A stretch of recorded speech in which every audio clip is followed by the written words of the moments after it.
સુરતના સચિન વિસ્તારમાં એક જ્વેલરી દુકાનમાં લૂંટ અને હત્યાની ભીષણ ઘટનાક્રમ બન્યો છે। લૂંટ દરમિયાન દુકાન માલિકની હત્યા કરવામાં આવી હતી, જ્યારે લૂંટારાઓ લૂંટનો માલ લઈને ભાગી ગયા હતા।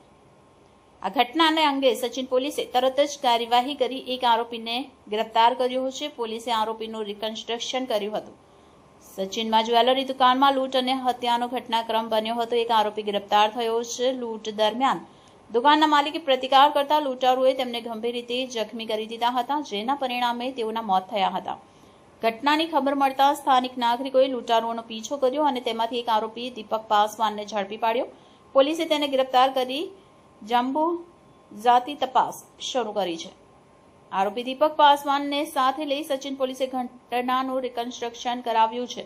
આ પ્રક્રિયા દરમિયાન આરોપીએ લૂંટ અને હત્યા સંબંધિત મહત્વપૂર્ણ જાણકારી આપી હોવાનું જાણવા મળ્યું છે। પોલીસ ટીમ હાલ બાકીના આરોપીઓને શોધી કાઢવાના પ્રયાસોમાં જુટી છે। પોલીસે આરોપીનું રિકન્સ્ટ્રક્શન કર્યું હતું। સચિન પોલીસ સ્ટેશન વિસ્તારમાં આ સ્ટેશન રોડ ના બજાર છે, જેમાં એક આપણા શ્રીજી જ્વેલર્સ કરીને રોડ ઉપરના એક જૂના દુકાન છે। સચિન બજાર પણ ઘણા જૂના છે। ત્યાં એક થોડા દિવસ પહેલા બનાવ બનવા પામેલ હતા। 4 ઈસમો હથિયાર ધારણ કરીને આ શ્રીજી જ્વેલર્સ દુકાનમાં લૂંટ કરવાના ઈરાદે ત્યાં આવેલા હતા અને જે લૂંટ કરવા ઈરાદે આવેલા આરોપીઓ દુકાનમાં પ્રવેશી અંદરના જે સોનાના જે માલમત્તા હતા એના લૂંટ કરે છે।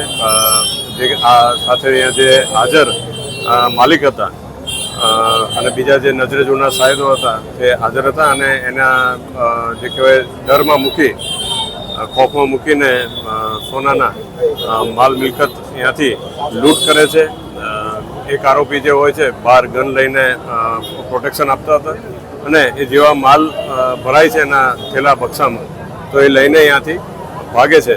દરમિયાન બાજુની જે દુકાન હતા જે ફરિયાદીના ભાઈ થતા હતા આશીષભાઈ, તે પોતે આખા જે બનાવ હતા એ પોતાની દુકાનમાં સીસીટીવીમાં જોઈ શકતા હતા અને એને ખ્યાલ આવ્યા હતા કે ભાઈ આવા કોઈ ઈસમો આપણા બીજી દુકાનમાં ઘૂસેલા છે, જેથી કરીને હિંમત દાખવી અને એના સામે પ્રોટેક્શનમાં બહાર જે લોબી હતા, ગેલેરી છે નાના એવા, ત્યાં આવીને ઊભા રહી જાય છે અને ખૂબ હિંમત દેખાડે છે। જે આ આરોપીઓ પોતે કામ થઈ ગયેલા હોય, ભાગવાની ફિરાદમાં હોય, જેથી એક ગલીમાં એના જે ગેલેરી છે ત્યાં આ બે સામસામે થઈ જતા સંઘર્ષ થાય છે, ઝપાઝપી થાય છે, જેમાં આ લોકો ફાયરિંગ કરે છે, જેમાં આશીષભાઈ ખૂબ ગંભીર થઈ ગયેલા હોય છે એના જે ફાયરિંગના લીધે અને તે પડી જાય છે અને આરોપીઓ ત્યાંથી ભાગે છે।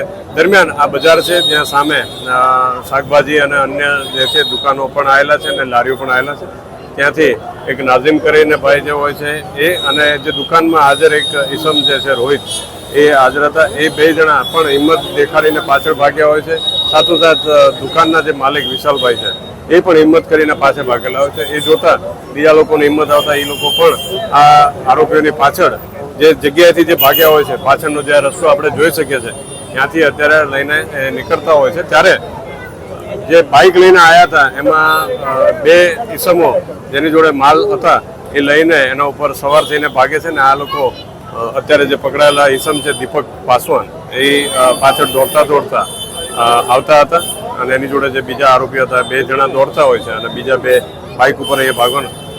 અને આપણે જગ્યાએ અત્યારે જોઈએ છે જે ટ્રાન્સફોર્મર પાસે આ પબ્લિક ખૂબ ભેગા થઈ ગયા હતા, ખૂબ હિંમત એ લોકોએ દાખવી અને જે આરોપી હતા દીપક પાસવાન એને પકડી પાડેલા હતા, જેને અહીંયા પબ્લિક તરફથી ખૂબ સંઘર્ષ ઓલા કરવાના થયા અને એ જે પડી જતા દીપક પાસવાન જે કહેવાય કે ભાઈ પોલીસના હાથમાં આવી ગયેલા હતા। સાથોસાથ જે ઇન્જર્ડ થયેલા વ્યક્તિ હતા એ બધાને તાત્કાલિક હોસ્પિટલ લઈ જવામાં આવેલા હતા। આજરોજ આ બનાવ અનુસંધાને સ્થળ ઉપર પકડાયેલા જે આરોપી છે દીપક પાસવાન, એને 7 દિવસના નામદાર કોર્ટ તરફથી રિમાન્ડ આપવામાં આવેલા છે પોલીસને, જેથી તપાસ તજવીજ મુદ્દાસરની હાલમાં ચાલી રહેલા છે।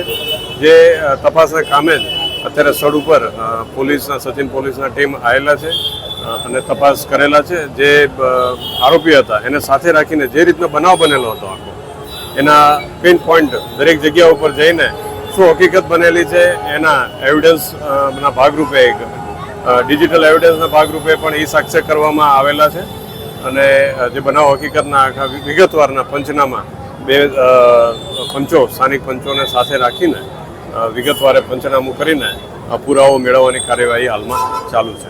સાહેબ, ફરાર જે આરોપી છે એનો કોઈ નામ બહાર આવ્યું? જી એટલે હવે જે છે અત્યાર સુધીની તપાસમાં જે કહેવાય કે ભાઈ